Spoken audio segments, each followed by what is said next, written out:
വണ്ടിയും കാര്യങ്ങളൊക്കെ ഇവിടെ പാർക്ക് ചെയ്യുക. 2 വീലറിന് 10 രൂപ, ബാക്കിയുള്ള വണ്ടികൾക്കൊക്കെ 25 രൂപയുള്ളൂ. പിന്നെ ഇവിടെ ടിക്കറ്റ് കൗണ്ടറും കാര്യങ്ങളൊക്കെ ഉണ്ട്. അതിപ്പോൾ ഞാൻ എവിടെ വന്നിരിക്കണമെന്നല്ലേ കാണിച്ചു തരാം കേട്ടോ. ഫോറിനേഴ്സിന് 300 രൂപയാണ് വരുന്നത് കേട്ടോ. ബാക്കിയുള്ളവർക്കൊക്കെ 25 ഉള്ളൂ. 16-ാം നൂറ്റാണ്ടിൻ്റെ മധ്യത്തിൽ ഉത്തരേന്ത്യയിൽ ഭരണം നടത്തിയിരുന്ന സൂരി രാജവംശത്തിൻ്റെ സ്ഥാപകനാണ് ഷെയർ ഷാ സൂരി. അപ്പോൾ അദ്ദേഹത്തിൻ്റെയും കുടുംബത്തിൻ്റെയും ഖബറിടമാണ് ഇപ്പോൾ നമ്മൾ കാണാൻ പോകുന്നത്. ബീഹാറിലെ സസാരം എന്ന് പറഞ്ഞ സ്ഥലത്താണ് ഇത് സ്ഥിതി ചെയ്യുന്നത്. രണ്ടാം താജ്മഹൽ എന്നും ഈ ടോംബിനെ അറിയപ്പെടുന്നുണ്ട്. ഇന്നത്തെ അഫ്ഗാനിസ്ഥാൻ, പാകിസ്ഥാൻ, ഉത്തരേന്ത്യ എന്നിവിടങ്ങളിലെ ഒട്ടുമിക്ക ഭാഗങ്ങളും ഷെഹർഷായുടെ സാമ്രാജ്യമായിരുന്നു.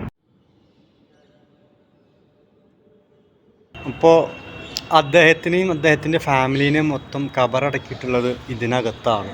ആ കണ്ട കാഴ്ചകളെല്ലാം അദ്ദേഹത്തിൻ്റെ ഫാമിലീസുമാണ് ഇതിനുള്ളിൽ ഖബറടക്കിയിട്ടുള്ളത്. അപ്പോൾ ഒരു ഹിസ്റ്റോറിക്കലായിട്ടുള്ളൊരു ചരിത്രം കൂടെ ഉണ്ട് ഇതിന്. അപ്പോൾ ഇതൊക്കെയാണ് ഇവിടുത്തെ കാഴ്ചകൾ കേട്ടോ.